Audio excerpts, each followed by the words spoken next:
Gawat, Jenderal Gatot ngamuk ke Prabowo Subianto. Dulu kau didukung Syah Ganda, tapi malah membela Abu Janda.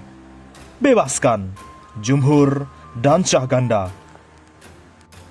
Banyak pendukung Prabowo Subianto masuk penjara hanya gara-gara perjuangkan Prabowo. Tak pernah Gerindra bela.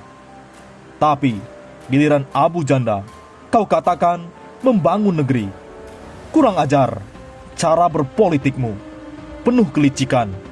Pantas kalian sekolam. Padahal Abu Janda tidak dukung Prabowo. Dulu malah pernah menyindir Prabowo. Sholat Jumat di mana?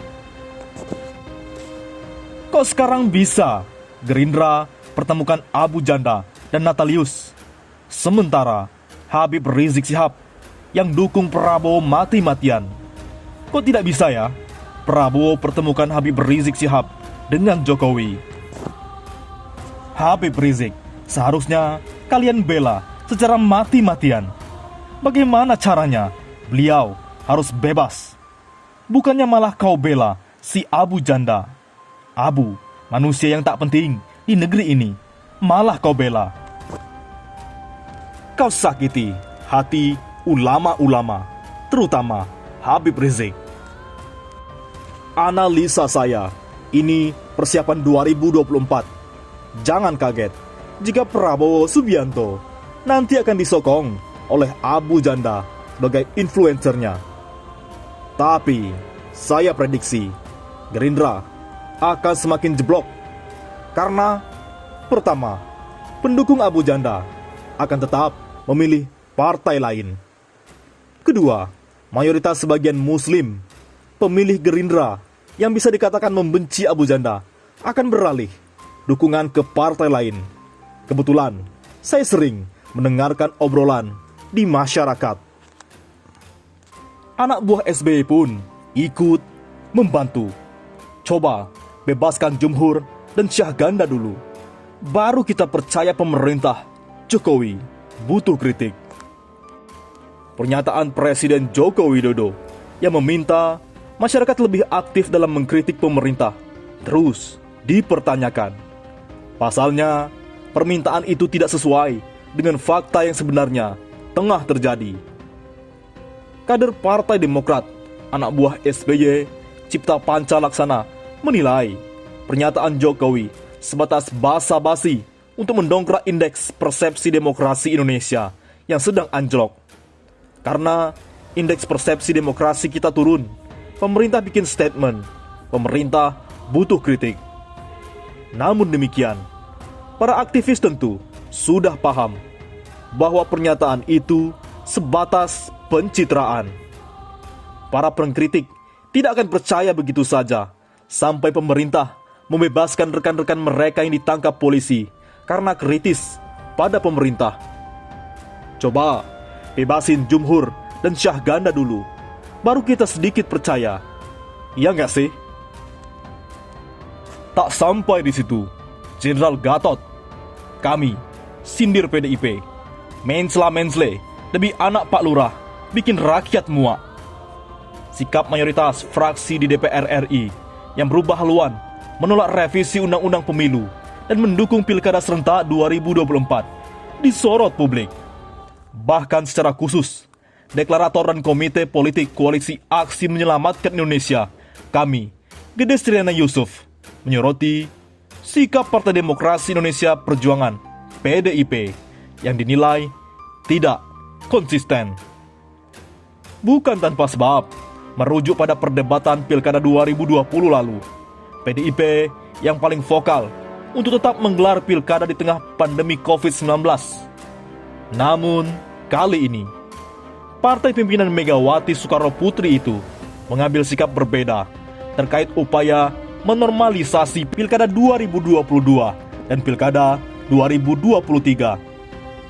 PDIP ngotot revisi Undang-Undang Pemilu yang di dalamnya memuat revisi Undang-Undang Nomor 7 Tahun 2017 tentang pemilu dan Undang-Undang 10 2016 tentang pemilihan kepala daerah tak perlu dilakukan dan tetap menghendaki pilkada diserentakkan pada 2024. Konsistensi penting untuk membangun trust. Mensla-mensle demi anak Pak Lurah ikut pilkada bikin rakyat muak, kata Gede Sriana. Dalam tulisannya, Gede turut menautkan pemberitaan media massa yang memuat sikap PDIP saat perdebatan pilkada 2020.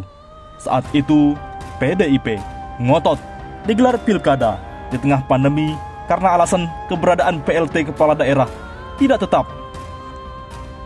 Di tengah situasi krisis COVID-19, sikap tersebut pun seakan kontras dengan kondisi saat ini, di mana bila pilkada diserentakkan tahun 2024, maka ada ratusan daerah yang akan dipimpin oleh seorang PLT kepala daerah.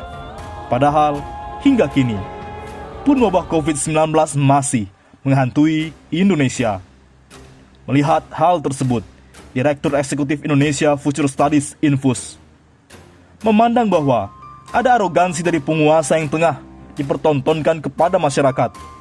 Dalam derita pandemi, rakyat menonton arogansi penguasa, tandasnya. Di lain sisi, Natalius Pigai dicurigai sudah masuk angin. Mantan Komisioner Komnas HAM, Natalius Pigai, dicurigai masuk angin karena sikapnya yang berubah alias inkonsistensi. Begitu yang disampaikan oleh pakar politik dan hukum Universitas Nasional Jakarta, Saiful Anam, atas sikap Pigai yang bertemu dengan Permadi Arya alias Abu Janda dan menyebut bahwa dugaan rasialisme yang dilakukan Abu Janda tidak bisa dikenakan delik hukum. Saya curiga, jangan-jangan Pigai masuk angin. Saya melihat Pigai selama ini konsisten, tapi kok sekarang menunjukkan sikap inkonsistensi, ujar Saiful kepada kantor berita politik Ermol, Rabu, 10 Februari. Padahal dia menganggap bahwa Pigai merupakan tokoh nasional asal Papua yang memiliki rekam jejak baik, dan pernyataannya selalu didengar oleh publik. Tapi kok saat ini berubah? Saya mencurigai memang ada skenario untuk membungkam Pigai dengan skema tertentu, sehingga ia berubah 360 derajat dalam waktu yang tidak cukup lama, pungkas Saiful. Natalius Pigai mengaku menerima permintaan pertemuan dengan Permadi Arya alias Abu Janda Senin malam 8 Februari. Dalam pertemuan mereka hadir Wakil Ketua DPR sekaligus politisi Partai Gerindra, Sufmi Dasko Ahmad, anak buah Prabowo Subianto. Pigai mengatakan, dalam pertemuan tersebut, Abu Janda menjelaskan soal evolusi yang dilontarkan melalui cuitan. Pigai menyadari konten yang diunggah Abu Janda memang mengandung unsur rasialisme. Kendati demikian, cuitan Abu Janda dibarengi dengan pertanyaan, sehingga tidak terpenuhi unsur pidananya. Oleh karena itu, kami melihat pertemuan tersebut syarat dengan konspirasi, sehingga wajar jika publik menganggap hal tersebut permainan kekuasaan dan bagian dari cara kekuasaan memainkan situasi. Ujaran bernada kebencian syarat rasis harus diselesaikan secara hukum agar tidak jadi presiden bagi persatuan dan kesatuan bangsa. Saya pikir ini momentum bagi Kapolri yang baru memperbaiki wajah kepolisian dan hukum, seperti pernyataannya saat fit and proper test. Kepolisian bukan alat kekuasaan, tapi kepolisian adalah alat negara menegakkan hukum seadil mungkin. Hukum tak tumpul ke atas, tajam ke bawah. Bagaimana menurut pendapat Anda?